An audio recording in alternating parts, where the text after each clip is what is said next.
Yes, people. Good morning. Welcome back to United View. Welcome to another morning view. Hope everyone is doing well this morning. Before we get into today's show, as you just seen at the start, it is the anniversary today of the Munich air disaster. Of course, it's the 6th of February. And it's very important that we mark that. And it's very important that we remember, we shall never forget. And that day in 1958, on that runway, changed our football club forever, didn't it? It changed our football club forever. And the rebuild of this football club and that football team of the Busby Babes, subsequently by Sir Matt Busby and Jimmy Murphy, more so in the times where Sir Matt Busby was recovering, was just nothing short of a miracle.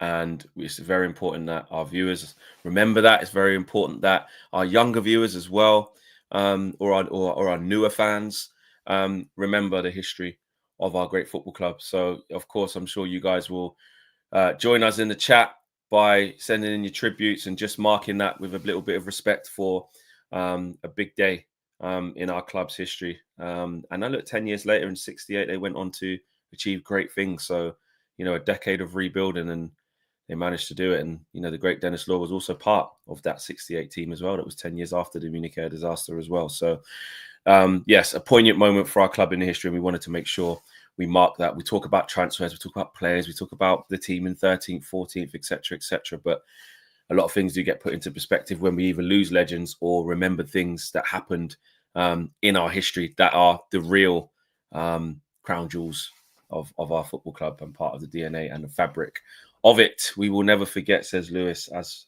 of course, at least we forget, says Evan United. Rest in peace, Busby Babes, says CRG. Team of 58, says Baswell, rest in peace.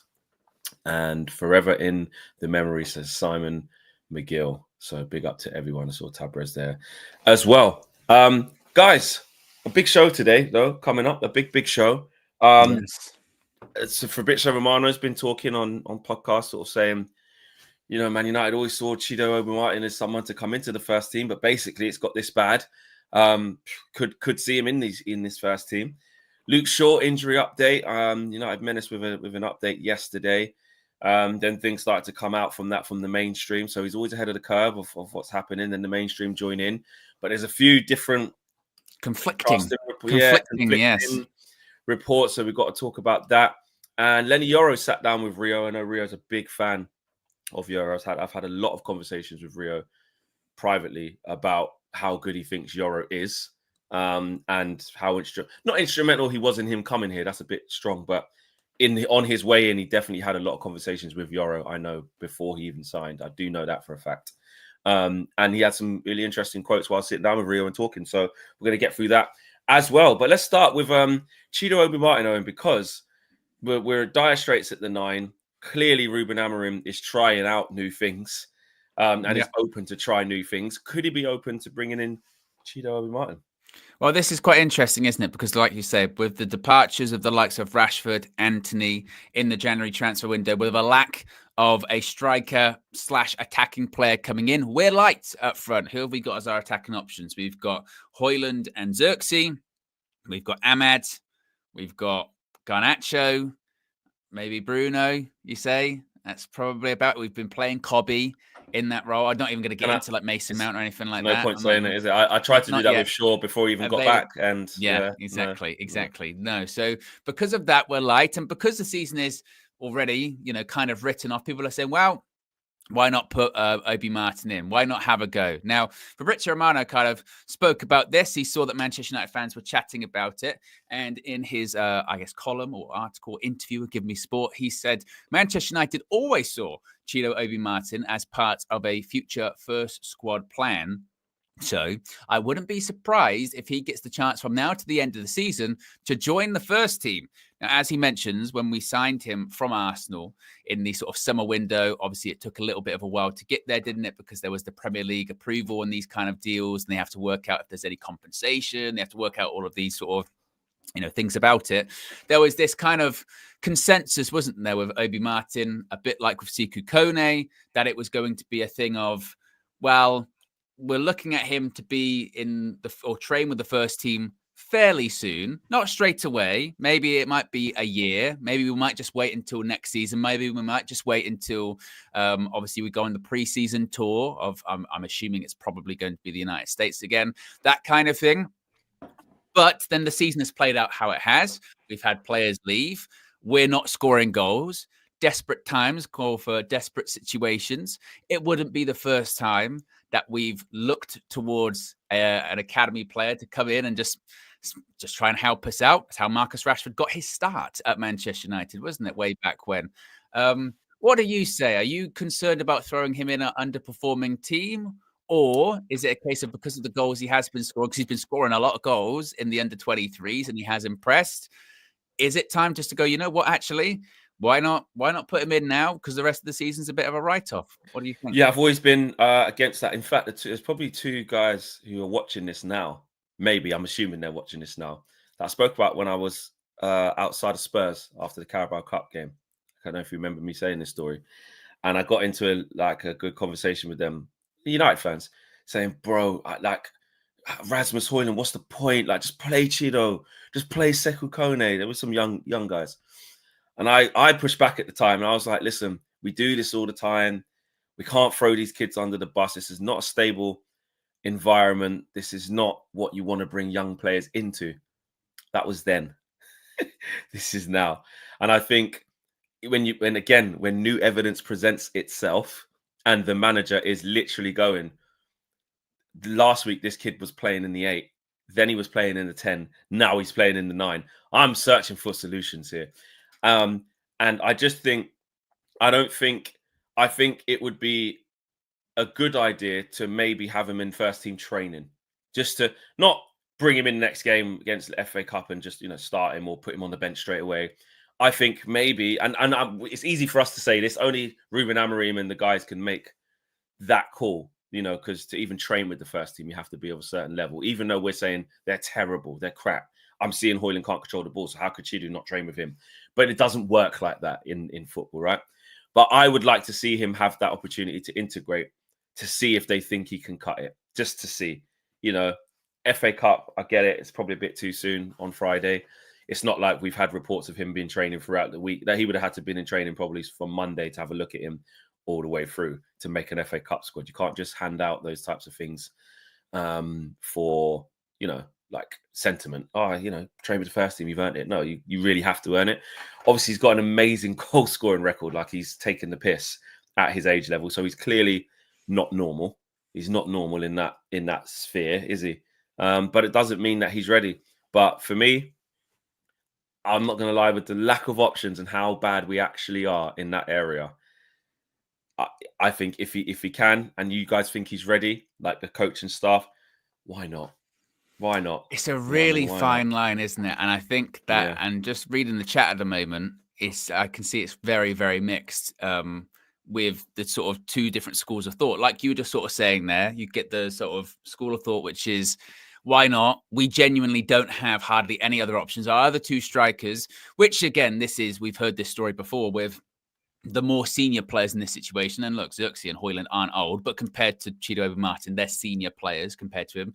They're not lifting their weight, so we're going to have to rely on someone younger to come in and do it. And like you said, you see it as an opportunity. Exactly. Sometimes with young players, when they come in, they do hit the ground running and you're like, oh my God. And it's a cliche, but it's like getting a brand new signing. You're like, wow, we had this person and they just started scoring and I can't believe it. And now suddenly come the summer, actually, we're reevaluating our striking plans. We've got someone that's scoring goals.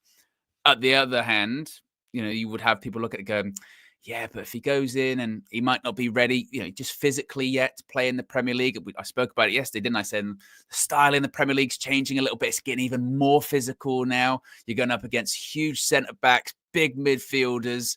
And is he really ready for that? I mean, we're looking at Xerxes and Højlund going physically. Can they kind of handle it? Højlund's wrestling.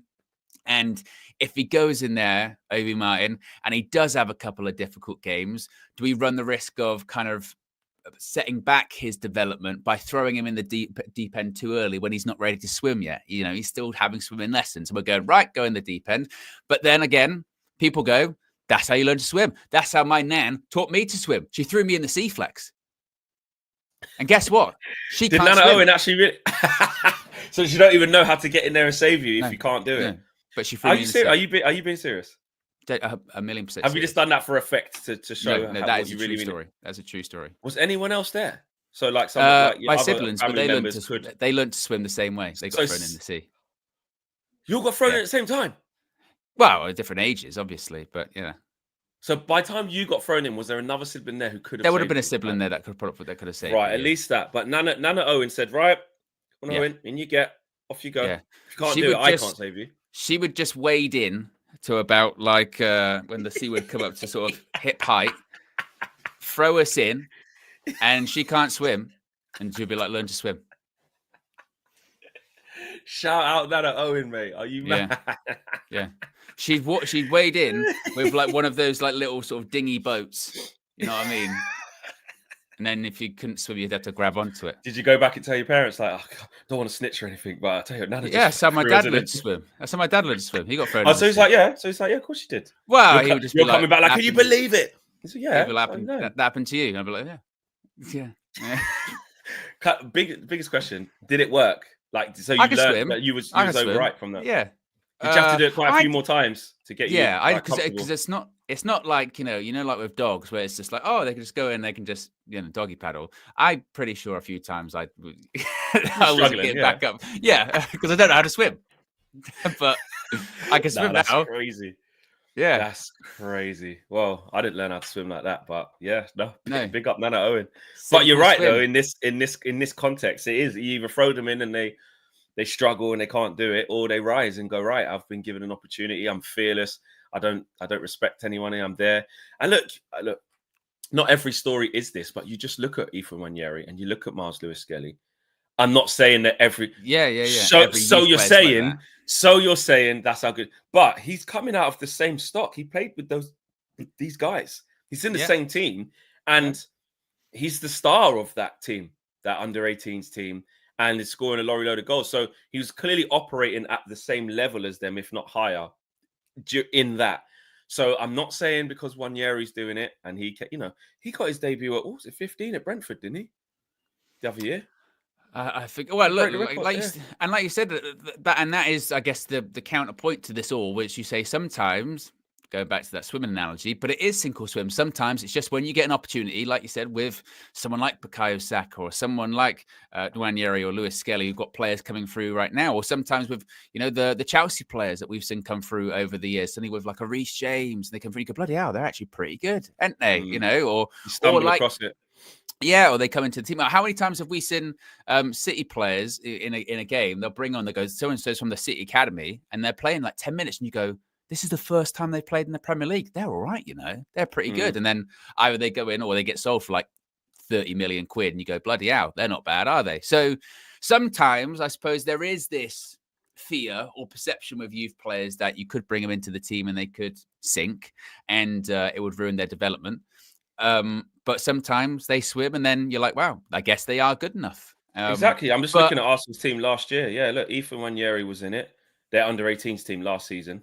Mars Lewis Skelly, Hayden Heaven's in there. So you can see, and there's Obi-Martin there. He was 16 then, bloody hell. And Wanyeri was. And at the same time, we're going like, because Martinez is injured, we're like, right, I guess Evans going to be maybe getting involved then. We're like, he's only like a year older. Like, there's not a huge amount of. It just feels like the only thing with him is that you could go. I've seen that he's been on Arsenal's bench in the Champions League. I've seen that he's been with the senior team on tour. He's trained with the first teams, and got a start against us at the SoFi Stadium in front of 70,000 people or whatever it was, 60. So look, he's a bit further on in terms of being around adult football than probably Chidu is. He hasn't made that step yet, and clearly Wanyeri and Lewis Skelly now are full first teamers. So Flex will be the first one to jump on the hate train. Towards the kids? I won't. I will not. I will not. And like I said, don't allow Flex to gas you up. Says K7. I'm not. I'm just saying these are reasons why they could make it here. We don't know. Sometimes with the younger players, and I know after last night Arsenal going out the Carabao Cup, maybe Arteta isn't the best analogy to use today, but sometimes with coaches or managers, they like bringing in youth players because they'll just listen to them because they're so grateful, you know what I mean, for the opportunity, and they're so desperate to not F it up that they're like, right. And it was kind of what I suppose Arteta had when he first came into Arsenal, of like, you go in, especially if things aren't going great. Those senior players, they can be quick to flip, can't they? They can be quick to go, I don't really know, actually. You're not all that. And I don't really, I've seen them come and I've seen them go. I'm not sure. But when you sort of do, sometimes that's why coaches like making a team full of young players, because they're like, I know they'll listen to me. I know they're grateful for this opportunity. They believe in me because I've believed in them to give them this chance. So why not? But I'm going to give them a go. And also, it's the other part of it where we don't have many other options, do we? We don't have it. We don't have any other options. And I don't think it's like, right, like you said, Friday, Obi-Martin from the start plays the full 90. But I think maybe it's more like going, well, if you put him on the bench and there's 15 to go and we're struggling, let's go with that. Why not? Because again, I don't know many 17-year-olds. Again, unless you're talking about the elite of the elites, I don't know many 17, 18-year-olds strikers that are doing absolute madness. Of course, Wayne Rooney's, from 16 doing that to men. Of course, the likes of Michael Owen, done it at 17, 18. You're talking like proper, Cristiano Ronaldo at 18, playing men's football. Obviously looked very slight when we got him and very, skinny and needed a lot of work and stuff. But you're talking about the 18-year-olds that come in and do that are usually something special. Let's be real, Yeah. Which is why when you see a Lewis Skelly, which is why you see an Ethan Wanyeri, you're going, there's something there. Now, it doesn't always work like that. When was Januzaj when he broke through? Probably similar age. Well, in David Moyes, I remember that David Moyes season for like a period of a few months. He was our best player, wasn't he? And he was scoring goals. Remember the one he scored against Sunderland? Yeah. And we were like, Villa. We were like, so it doesn't mean we probably brought in Bothwick Jackson at the same time, or you know what I mean? There's loads of Paddy McNair. So there's Tyler loads Blackett. Of players. Yeah, all of that what's his name? LVG era of like, here's the fledglings. We're saved. We're saved. We had such a front-loaded team in the LVG era. I saw a clip of that yesterday because the clip is always the game when we played Leicester, which we lost that game 5-3, by the way. But it's the goal that Di Maria. It's the goal that Di Maria scores, and you do go back. And I remember, I literally can remember where I was watching it at the time because I was at uni, and I thought when we scored that goal, I went, oh my God, we are so effing back, because we had a team that had Di Maria, Falcao, Van Persie, and Wayne Rooney all on the pitch at the same time. And it's only like 2 years after we last won the title. So I'm like, this is it. Guys, we are back. But again, it was so front loaded that our back three was like Borthwick Jackson, Paddy McNair, Tyler Blackett. And we were like, oh yeah, you still do need to actually have like a whole team. Well, Chris Smalling's still there then, isn't it? Yeah, because he was Mike Smalling. Yeah, it was Mike exactly. Smalling. Yeah. So, we just had it was ridiculous. So the point is, like you're saying, there's other young players that come in, and Macheda, when he scored that goal against Villa, he was 18, wasn't he? Something like that, 17, 18. Definitely, yeah. So and then you think, what a future this kid's got. I mean, look at that turn and fit. I'm going to tell you what. Yeah. Do you know what I mean? And you look at how his career turned out, it wasn't anywhere near that. So listen, it's all case by case, isn't it? There's enough cases to say, if you put someone in, even Rashford, I know he didn't turn out to be what we thought he would be, but he got a chance because Martial and James Wilson was injured. Threw him in. Also, he had from that day, if you'd have said, oh, he's going to go on and play for a decade more, he's going to win these trophies or whatever. They're not going to career, Champions Leagues. Yeah, and be the main guy.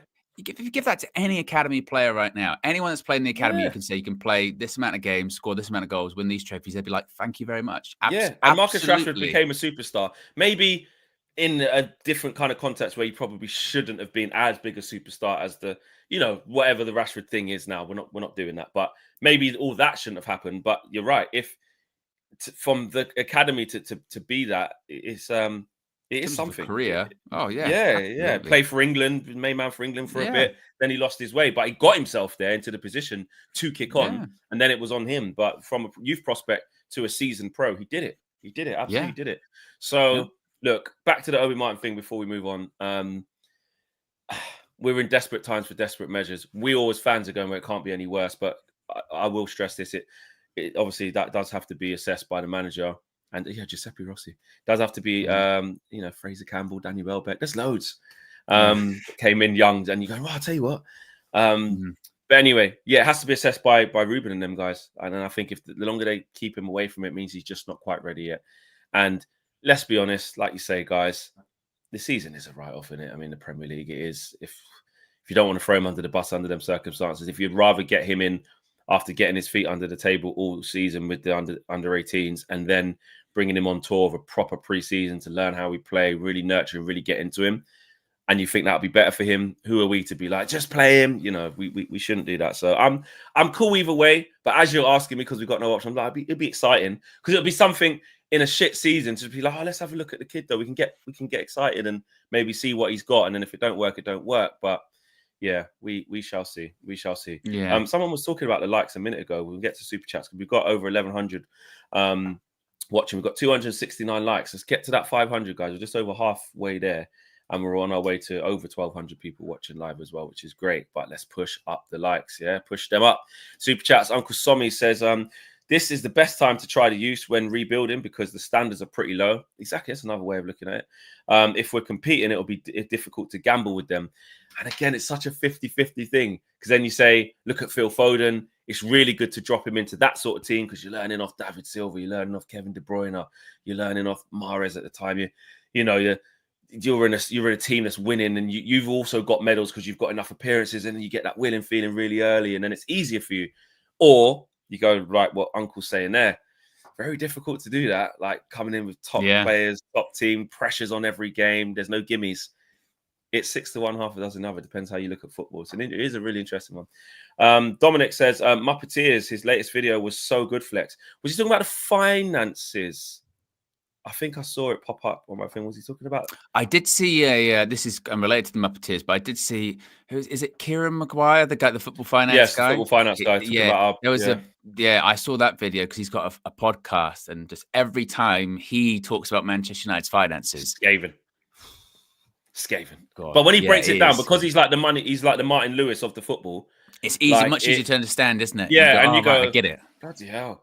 Something popped up on Andy Mitten was on something the other day as well. And he was talking about just like, United just have no money. Still paying off Alexis Sanchez from So I know people, hardworking Mancunians, bang, lost your job. Didn't do anything wrong, just lost your job. Like, they've had to do this. And again, it hits you in the face and you go, no Ineos love here or anything, but they have walked into an absolute shithole. And like, but at the same time, then they've gone to make it worse. And people point out, they go, but it's not like they were blindsided, surely. They must have known that they were walking into this too. So they've known that they were walking into it. So they've always known that to try and fix it, they've had to take big measures. Yeah. And they've not really done those measures well with the way they've communicated them and this, that, and the other. Exactly. It's the communication's the key. Communication. When you look at it from a financial perspective, and I would urge people to watch, I haven't seen the Muppeteers one yet, but I have seen quite a lot of videos explaining our financial situation without the fan emotion. And this is hard to do because we are invested and we've had years of the Glazers. But from a pure financial sustainability of how to change something round, these business people are going, well, what do you want them to? They have to do something. How do you stem this bleed? How do you change it? And, you've got to get rid of players. You've got to look at prices. You've got to look at cuts.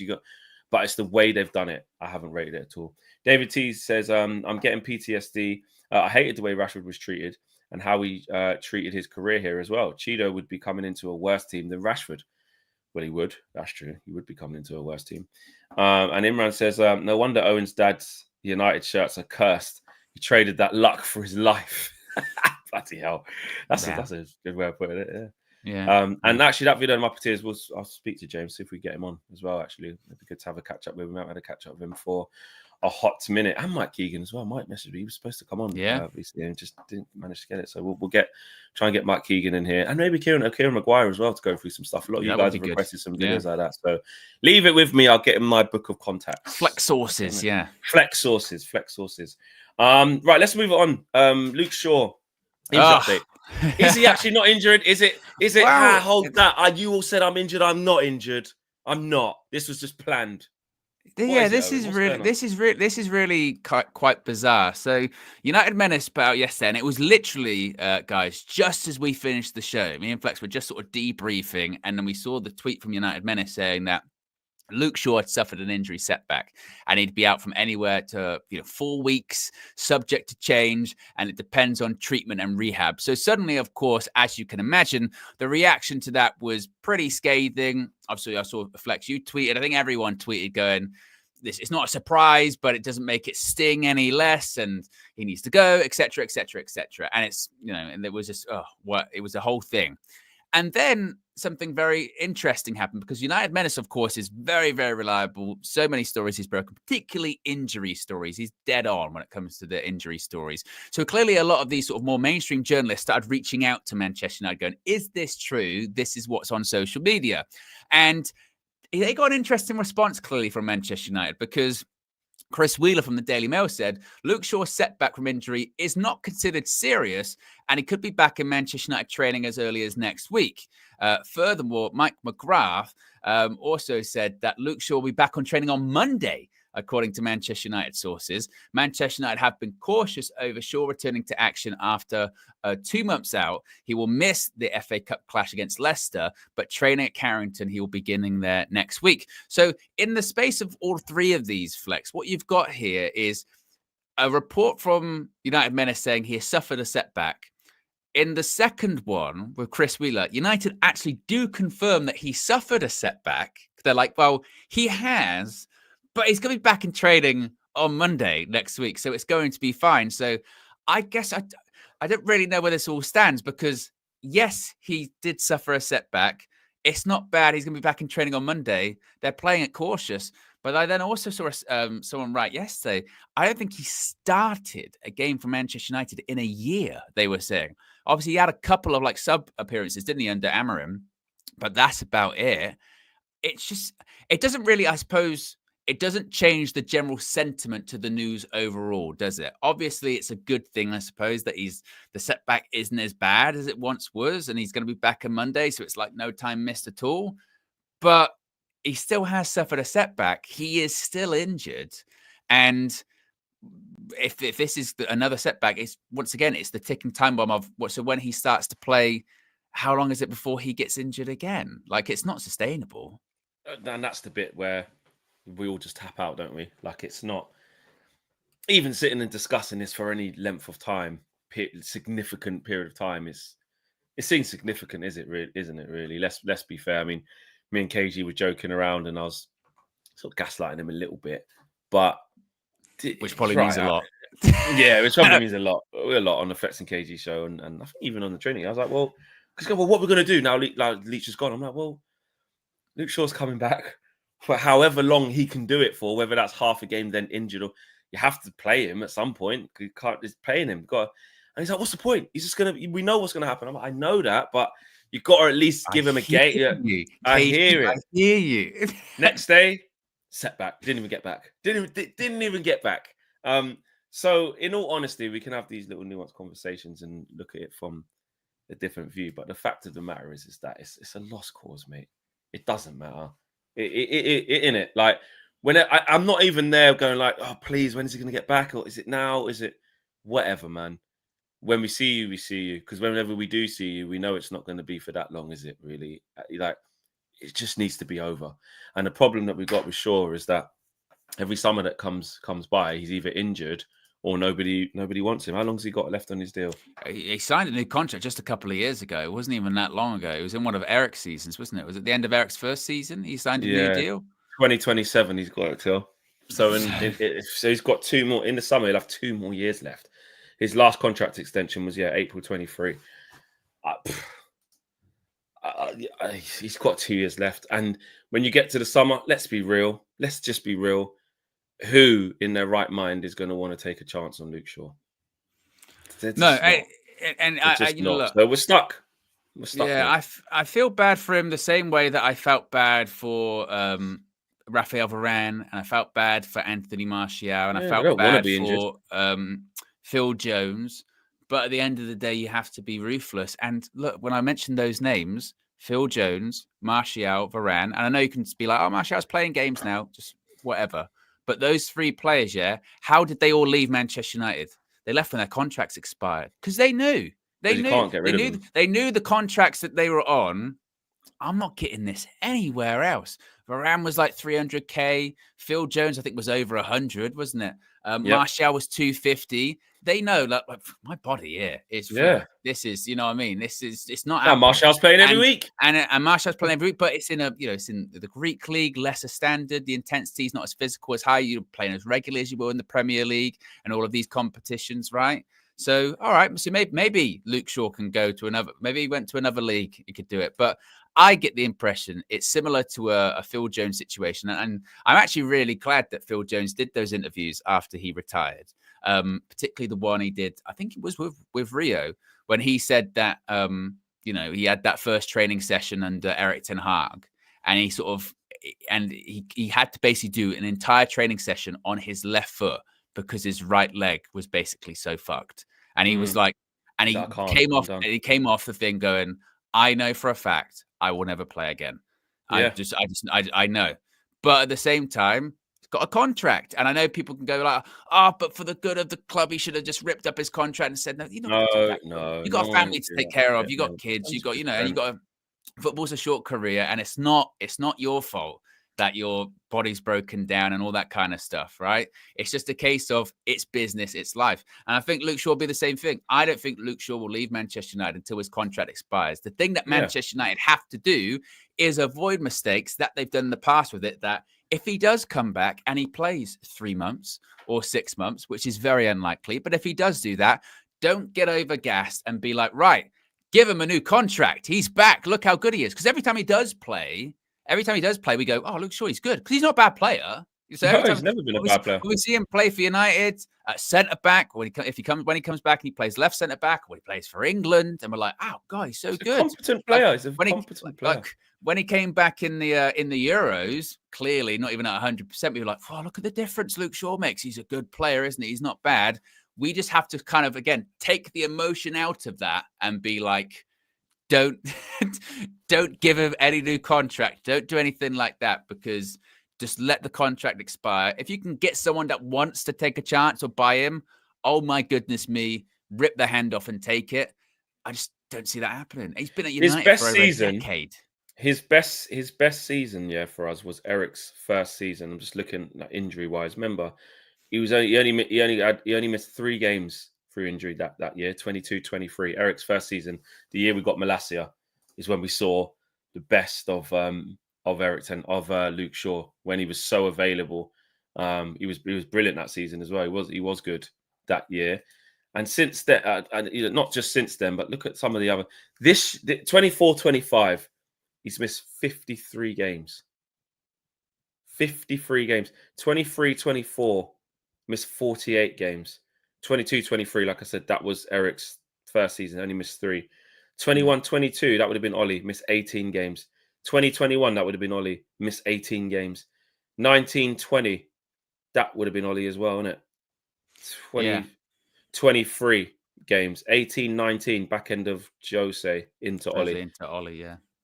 11 games. Year before that, straight Jose, 17-18, missed 32 games. Season before that, 16-17, so out of LVG into Jose, missed 29 games. And then obviously the year before that was the big leg break one, 15-16, missed 64 games. And the season before that, 14-15. Actually, no. Wasn't that in 14-15, the PSV one, or was it 15? No, it must have been 15. I think it was his. He missed 64 games. Yeah, because he missed. But then so in LVG's first season, 14-15, missed 31 games in that season too. Oh, he's always he's always an injury-prone player. There's only one season in 1, 2, 3, 4, 5, 6, 7, 8, 9, 10, into the 11th now. Into the 11th season, Owen, there's only one season where he's got single digits games missed. And one out of 11. And this spell, it's crazy. It's the worst. 48 and 53 respectively. I remember those games. It was the Villa game, then we played Luton, didn't we? And then he sort of one of the games, I think it was the Villa one, he limped off, and we were like, we were like, oh, he's injured. And then a few days later, we were playing Luton, and he was starting. Everyone went, How is Luke Shaw starting? I thought he was injured, and he maybe played a few minutes, and then he came off, and then we just never saw him again. And after that, it was. I remember it was the bunch of players coming back for the FA Cup final, Leacher, Varane, etc. We got like a week out from the FA Cup final. It was like, he's not coming back. Then he's the whole thing of him being named in the England squad, and we're like, he's fit for England, but he's not fit for United. And let's face it, he wasn't even fit for England. It became, if you're an England fan, not even a United fan, but if you're an England fan, you got pissed off as the tournament went on, because you're like, why has Gareth Southgate selected this guy who can only start playing in the semi-finals? Luckily, we got there. And then after that, once again, we're going, right, but at least he played. That was a pre-season flex. That was basically a pre-season for him. So he'll be ready to go. He's ready for us. And he's going to have some time off, which people didn't like him having the time off. Remember that? Because it was like, well, he's had a load of time off, but no, okay, he's coming back from the injury. Then like a week out from the beginning of the season against Fulham, he suffered a setback. And that was around the same day we signed Mazraoui and De Ligt. So it got buried in that news of, he's injured, but he'll be back soon. Never played for Eric again. And then for Amorim, couple of sub appearances, disappeared again. And now we're like set back. And look, he might be back in training on Monday, and then people be like, see, overreaction. But like we said, it's inevitable. It is Thanos settings. It's inevitable. We know at some point he will get hurt again. And in 11 years, he's played 278 times for Man United in 11 years. They were saying, I think 11 years. Should we double that? They were saying Bruno is, I think, like 10 appearances behind him. Bear in mind, Bruno only joined 5 years ago. In half the time, half the time, he's like 10 games behind. So by the end of the season, Bruno would have played more. Bruno would have played more games than Luke Shaw by the end of the season. 100%. It's ridiculous. 278 in half the time. Let's look at that. How many has he got for United? Let's do all seasons. Fucking crazy, isn't it? So Luke Shaw's on 278. Bruno Fernandes is on for United 268. Yeah, so he's 10 games. 10 games, which off. Obviously he'll do this season. He's half the time. It's not actually funny. It's actually sad. It's mad. Ridiculous. Yeah, it's ridiculous. So Luke Shaw, we know. We know what it is. Kovashen says, guys, while strikers and wingers are underperforming, do you think that we lack creative players? We only have one midfielder who can control the play, Bruno. Don't you think at 8 is most important? Yeah, you need a dictator, you need a tempo setter, you need someone who's going to be the conductor. And right now, you're right. We're turning Bruno into that, actually, in recent weeks, haven't we? We haven't really seen Bruno advanced in the 10. He's been asked to be a bit more disciplined. He's been asked to be a bit more savvy with the ball, which is something we don't associate with him. We associate him with top end of the pitch, making assists, taking shots, creating chances. But he's been asked to play a lot more disciplined a role with the problems that we're having. So we don't have enough creative players. You're right. Ahmad has been creating chances as well. He has. But other than that, what do we got? Where are we at as well? We're at 400 likes. Come on, 100 more, guys. We're nearly at 1,500 people watching. Let's get to 100 more likes. You guys can do that easy. Please smash a like if you haven't done so already. And subscribe to United View if you also haven't done so already. And to finish off today, Leny Yoro spent some time with Rio Ferdinand. Loads of quotes, loads of things he was been talking about. It's an interesting interview, wasn't it, really? Yes, because it was an interesting interview with a lot of different things were spoken about. Obviously, his relationship with Ruben Amorim and others, joining Manchester United. He said, when I was a kid, everyone was watching Manchester United. It's a dream to be here. And you want to go, it's not the same, Man United, Lenny. Well, it's mad he said when he was a kid, because he's only 18, but that's not, or 19. So it was the shit Man United he was watching. We've always been shit, yeah. We've always been shit. On Ruben Amorim, he says he's really strict on this because to win games and trophies, you need to be disciplined outside the pitch. You need to be punctual. And already see the connections that people might be putting together with that quote without naming any names. He also said, in training, it's really, I would say, hard, but it's important. We have a lot of training. And for him, Amarim, training is really important because you play the game like you train. The most important thing is to be really good in training. Once again, you can think of names. If you are not working, if you are lazy in training, he won't like you. He'll kill you. It's normal because, you've played like you train. Not naming any names, obviously. No. Rio Ferdinand, not to put any extra pressure on Leny Yoro's shoulders, said, Jose Fonte, or Font, said to me, if he carries on working hard and continues to develop, he can reach Virgil van Dijk's level. Easy. No pressure, Rio. No pressure. No pressure, You know that quote's going to be circling back like a million times, like after the Southampton game, don't you? 100%. Like, oh my God. But look, where was Virgil van Dijk when he was 18, right? So 100%. You never know. He also said, I have a good relationship with Ruben Amorim. I just tried to do what he asked me to do. He's big on communication with the players because he's played at a top level. He's been at a lot of clubs, so he knows your feelings when you're not playing or when you have a bad game. He knows how to speak to you, and that's really important to me. So some very, very, very interesting quotes there, Flex, from Leny Yoro. Yeah. Particularly the stuff about the training and the attitude. If you're a lazy trainer, he won't like you. He'll kill you. Being punctual is important. It's the stuff outside of the pitch. Yeah. Can you maybe see why there have been certain falling outs or people being dropped? Not just obviously Rashford, Garnacho as well. You know, all that kind of stuff. Can we see why those issues have raised their head, perhaps? To put it simply, he's basically telling us what the manager's like, which is no surprise because the manager told us himself that that's what he's like. Yeah. And told us himself while all that debacle was going on, it's how you eat, it's how you train, it's how you do this, it's how he's told us. So the fact that Leny Yoro is saying it is what we expect to hear, really. And must be stressed that that's not Leny Yoro taking a shot at Marcus Rashford or anything like that. He's just saying how the modern it is. Just how it is, you know what I mean? But you just go, right, I see. How it is, you just go, yeah. As soon as you hear it, you go, oh, wow. Guys, because of the strong words, I tell you, it'll kill you. Like, if you're not on it, he will literally kill you. Like, he's not having any of that shit. Don't matter how bad we're playing, don't matter if we're in the relegation zone, mate. He's on these standards, which is, again, in the Roy Keane vibe, it's the just sheer basics. We shouldn't even have to talk about these training and the standards and the punctuality. Professional football, mate, at any level. At any level. Even at amateur level, when we play a Sunday league or decent level Saturday league, or we've played semi-pro, we've all played football at different varying levels. Manager goes mad. You're late, you get a fine jar, whatever. Goes into the end of team steam at the end of the year, whatever. You're late. Warm up separately from everyone else. Run around the pitch. You know, warm up separately. Got to do press ups, or if you forgot your warm up shirt, that's a fine. If you don't have your flip flops, get in the shower, like dressing room stuff. Room. Loads. You ain't got the right boots. You've been slipping over. You forgot your studs, but you put there standards, mate.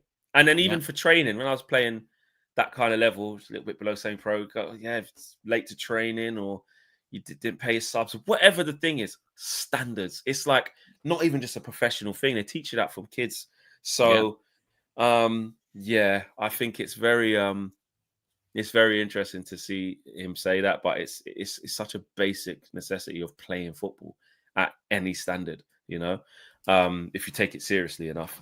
So, I mean, I did see something that was saying he watched the Southampton game back as well. And he was saying to Rio, I hated it. Like, I watched it back 10 times by myself.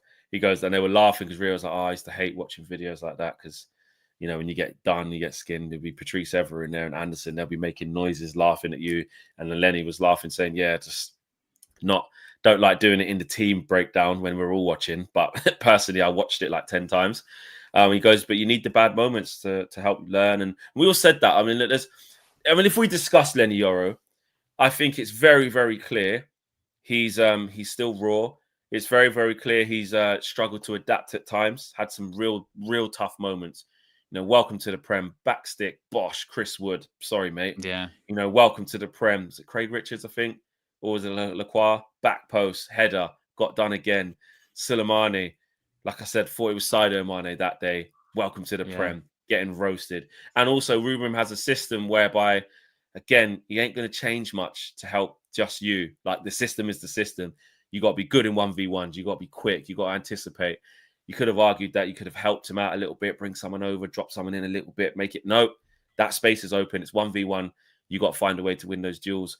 But I say this. But like at Anfield, when he did the recovery tackle. Anfield recovery tackle. Yeah. Did a recovery tackle at Arsenal. Did one of those against Liverpool as well. Good blocks. He's had some decent moments as well. And I think we can clearly see they're using him in the right way. Bring him in for a few, take him out for a few others, bring him off the bench, start him. Sometimes I'm used sub. First season, welcome to the Prem. Get used to it. It's a different ball game here. Like Mar says, Yoro needs to improve in the air. The rest of his game is good. Exactly. He's quite tall, but he's quite slight. He's not. I'd be interested to see if dominant. He does fill out a bit more. Yeah, I'd be interested to see if he does, because he does have that kind of look of him. Like, if you were, like you said, like a bigger striker, you would feel like I can maybe get some change out of him physically. Exactly. Maybe not in terms of pace. Stature of Van Dijk. Not only is he tall, but he's wide. He's strong. You look at. I know Saliba has a stinker last night, but he's stocky, big, powerful. Yeah, I mean, big City frame backs. They're all massive. Big frames. Gabriel, big frames. So even people like Gahey and Lacroix, Diaz, they're big frames, big power. They're not usually like not beanpole, but like tall and skinny. Like, do you know what I mean? Yeah. So to play centre half, like, and Hayden looks a little bit like that as well. Massive, tall. He's tall guy, quite skinny. So be interesting to see, like you say, these guys haven't even finished growing yet. They've probably got another few more years. Yeah. 18. You know what I mean? Yeah. You're not done yet. But I don't know too many 18-year-old centre halves again that have come in and been absolutely amazing. Even Rio coming in at West Ham at 18, wasn't the best. Had a lot to learn. All of them did. So yeah, and like I said, Van Dijk at 18, what's his name at 18 was on like 3 or 4 loans, Saliba, before you did. Yeah, well, even like I said, with Van Dijk, it wasn't till it was sort of mid to late 20s when he moved to Liverpool, wasn't it? Because he's a bit older than people think, didn't they, Van Dijk? So because he had obviously a lot of time, he was around for ages. Was it Southwark first? It was at Southwark first before he went to Southampton. If anything, that's a good league to be in if you're younger, being at like South, because again, Scottish Premier League, get physical, you know what I mean? It's not exactly sort of a technical masterclass of a league, is it? No. Which did him well. But then at Southampton for a few years as well to get to grips with the Premier League. So it does take time, like a lot of time it takes. So yeah, I think that there was with the Southampton game, there was a big overreaction, wasn't there? To like, oh God, he's not good, Flex. He's terrible. You go, wow, let's just, he got done by guys really quick. It happens. Yeah. It does. I'd be concerned if he was like, mid to late 20s and he got ripped apart, and I'd be like, bloody hell. It's just a learning curve, and it's something that actually he probably does have to go through, because you need a bit of a reality check when you come here. There's loads of hype around you. Real Madrid wanted you. You're the next this, you're the next that. You're in the Liga team of the year. You've done amazing at Lille. Everyone's singing your praises. This is a different ball game here, man. This is a different ball game, and you're coming into a team, let's face it, that is not really going to help you. Do you know what I mean? It's they're not going to help you. They're not going to, help you to calm down, and we're a chaotic team that isn't set up to play this way. So there's a lot of problems in the team. And also, Sulemana, he's quick. So it's like when you see fastest player in the league, exactly. Anyway. When you see when you see like a Dama Traore run past people, you don't really look at the defender. You don't look at the defender and go, "You're terrible." You go, "Well, that guy's like a monster." You know what I mean? And you just luckily, if he even had honestly just the fraction of technical ability, he would have been like the best player in the world. And when you got an attribute that big, machine, you just go past anyone in world football. Because let's be honest, he could run past anyone. David. He could run. He's just too fast, but there's just no end product. Got no end product, and it's always been like that for years, literally like a decade. But oh my God, I think he come from Barcelona. You know how mad that is? Yeah, and he went back. The Masia, mate. Yeah. He actually got time to play there. Yeah, still, and they were like, no end product, still no end product at all. Because every coach looks at him and goes, if I can just sort of, I can use that. If I can just even if I can't teach him that, he'll still be all right, because it's a big weapon. So. Yeah, you can have that to win games late on when people are tired. He doesn't even have to be that great in front. Just pass it to someone else. You're going to create problems. So someone like him is always going to be useful to have in your team. But as long as you don't have to pay a lot of money for him. If it was your team, you'd be so frustrated watching it. Oh, you'd be like, oh my God. Yeah. You just wouldn't want him starting many games. You'd only want him off the bench to go, this team's tired. 10 minutes, 10, 15 minutes. Yeah. You know what I mean? So, yes. But Yoro, listen, the rivals that go out, they're putting up the funny memes of that. Can't remember that. There's like a picture of obviously not Yoro, and they're saying Yoro against Thingy, and it's just taking the piss out of him. He said he doesn't search his name, on social media. I read that quote as well. He was saying, you can, even when it's good, I don't take too thing of that, especially when it's bad. I don't go on there. I just, stay off of that and just focus on the task at hand. Because it's true, especially when you're young. You go on there when everyone's praising you. I think Garnacho, I think, a little bit caught up in that sometimes of just how to, not just to stay away from like the hype, because there's enough hype around you.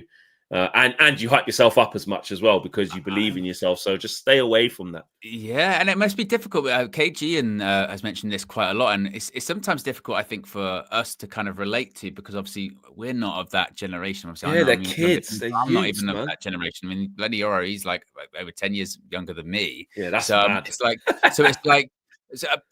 And I mean, you've had it, I've had it. When you put out a bit of a hot take on Twitter and then your mentions get flooded with "you fucking idiot" or whatever, and you go, "Well, enough for Twitter today." Yeah, imagine that. Imagine that on just an exponentially much larger scale, and it's also at a time which you're not looking at your phone because you're on the pitch, you're playing, and then you get back to the changing room after the game, and you go, "Right, sit down," and you open up, you go, "Okay, no." So you must just be like, "I'm just not going to bother."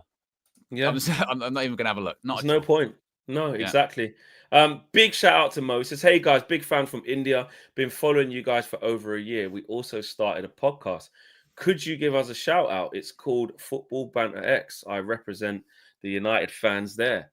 Big shout out to Mo and everybody over at Football Banter X. Go check it out. Good luck on your journey, bro. Put that work in, keep consistent and enjoy it. Be yourself. So yeah, shout out to you, Mo, and anybody who's on your podcast and working alongside you. Big up to all your colleagues and stuff and everybody. And you represent the United fans out there in India. So yeah, if you're watching in India, check out Mo and his podcast called Football Banter X. And also, if you're not in India and you just watch us right now, check it out. That's what I'm saying. Yeah, shout out to you. We'll check that out as well. Give you a follow. Right, there you go. Big show. We had a lot to talk about. We got through it all. Tomorrow's game day. Match day. I know. Tomorrow. Yeah. Rude's coming FA back. Cup. We have to. FA Cup. There's no way, is it? I mean, we should be all right against them, shouldn't we? But don't know, Owen. Don't know exactly. And to finish off, of course, once more, Hamza says, shout out to the Flowers of Manchester, puts everything into perspective. We rebuilt and rose back then, so we can 100% rebuild now and rise again. Very, very fitting words, Hamza, to finish off the show. Remember, it is the anniversary of the Munich air disaster, so you will be seeing a lot of things on social media. Spread the word, repost things, make sure that, your fellow United fans, we all remember today, pass things on to the younger generation. Everyone, each one teach one, as they say. If you know someone who's a bit new to United or a bit young, make sure they know today. It's an important day. On that note, guys, we are out of here and we'll see you on the next video tomorrow. Peace.